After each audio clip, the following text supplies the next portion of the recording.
Hi guys, and welcome back to my channel. Today we're going to be counting down my top 10, well 11, favorite books of 2015. All the books I picked are books that have lingered with me throughout the year, that I constantly think about, that I reference to in a ton of my videos. We're going to work our way to number 1. It's going to be a countdown. It's going to be so much fun. Just like the ball being dropped, it's going to be a countdown to number 1. So let's get into my top 10 favorites of 2015.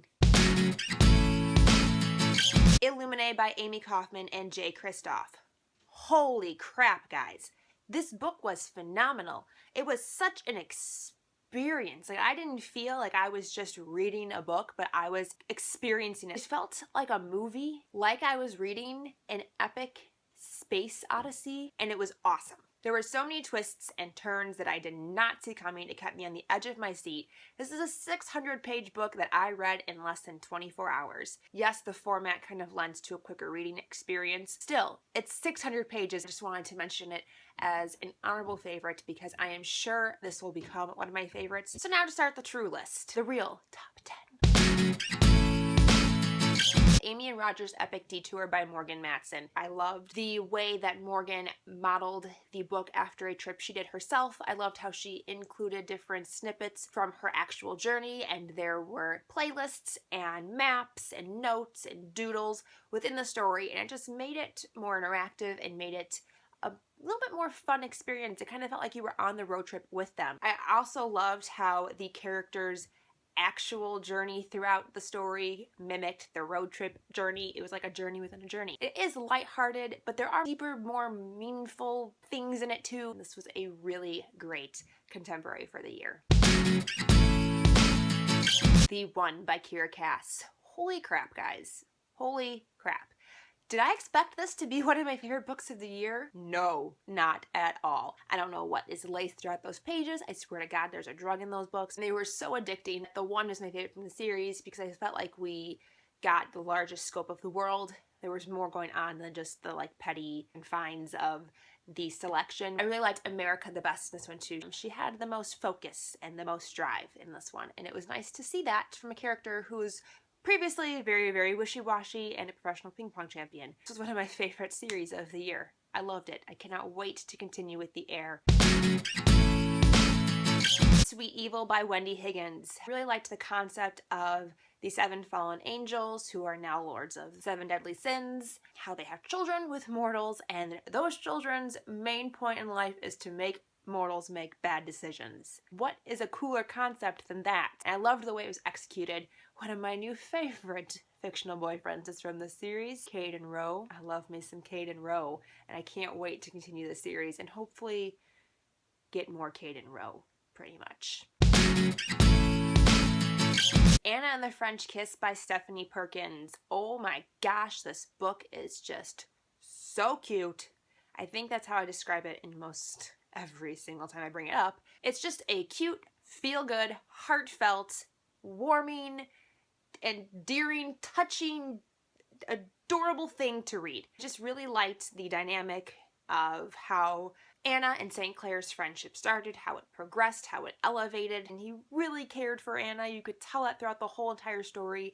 Yes, there's some things that St. Clair does that are not entirely morally correct, but I didn't really care. It's really stuck with me throughout the year. I mentioned it as pretty much the answer to every single tag question about a book that makes me feel good. It's like a puppy.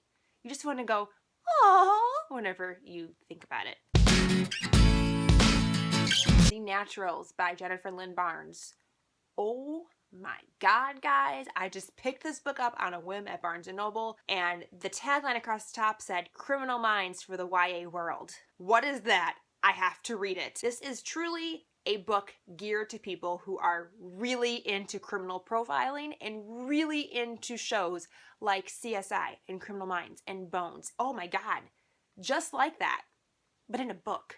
I was hyperventilating while reading this book because I was on the edge of my seat. The twists and turns just kept coming and I didn't expect any of them. It just took me on this wild ride. It was so well done, and the author is actually a psychiatrist, so she knows what she's talking about and she does it really, really well. It's like Graceland meets Criminal Minds because it's about all these kids that live in a house together like Graceland, but they're teenagers and they have superpowers almost, and they solve FBI cases. So good. The Martian by Andy Weir.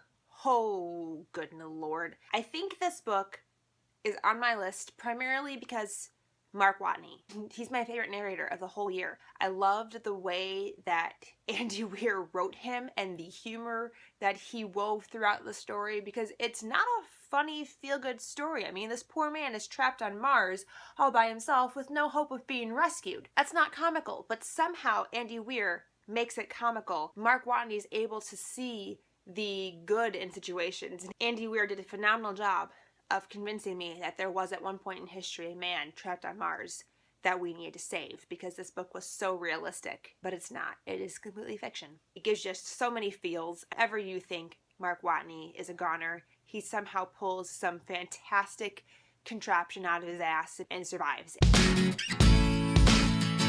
Firefight by Brandon Sanderson. Holy crap.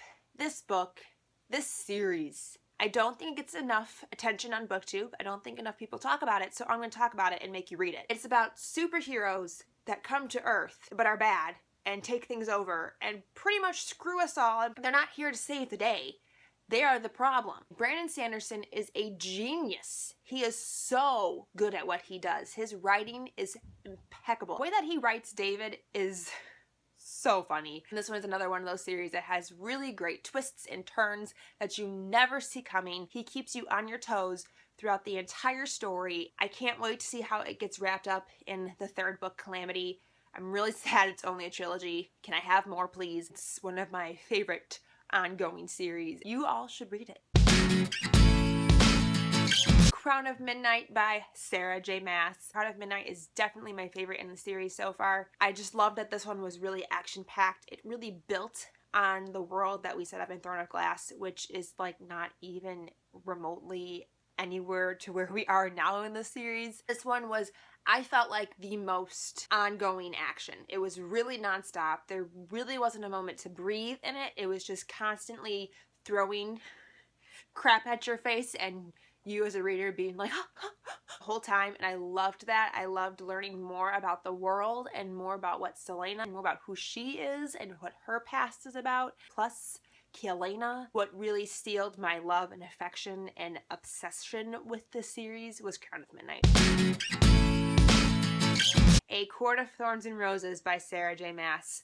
She was a really good author for me this year. I just fell in love with her writing and her world building and her storytelling. This book was intoxicating. I inhaled it and loved every minute of it. So much happens in the first book. Avalanche of things happening the whole time, and it's just like continually dumped on you in a good way, not in a bad way. Plus, I really like Rhysand. I know that he's not the best person in the world, doesn't have the best motives, didn't make the best decisions, has a questionable character, but somehow I just look past that and really like him anyway. I don't know, I don't have a good reason for myself here. If you haven't guessed it already, because I haven't mentioned it yet, you should know what it is. Snow Like Ashes by Sarah Rosh. This book, guys, this book, I wish I would have done a book rant on how much I loved this book. I literally inhaled the story. I really liked the world that she built. It was really unique at the time. A Court of Thorns and Roses has a very similar world, which I read after I read this one. But regardless, there was like a twist at the end that blew my mind. I did not see that twist coming, and it was really well done in my opinion. Again, this is another one of those books where a lot happened, where the plot just was at 90 miles per hour the whole time. Where the book starts and where the book ends are massively different places. It was just a roller coaster of emotions and feelings, and the characters were up and down, and you were up and down, and the plot was up and down, and it was just great. It keeps me on my toes, it keeps me engaged, it keeps me reading. I want things to be thrown in my face all the time. I don't know why. That doesn't sound pleasant. It's definitely earned its spot as my favorite of the year. That third book I gotta wait until next fall for, and it's gonna kill me because A, that means this series is over, and I'm gonna cry. B, I really hope it's good. I just really liked this one. I don't really think I have any other reasons than that. And those were my top 10 favorites of 2015. I would love to hear what your favorite book was of the year. Thank you guys so much for watching, and it's been a great year. I cannot wait to see what 2016 brings, and I cannot wait to enjoy it with you guys. And until next year, I will see you very soon. Bye!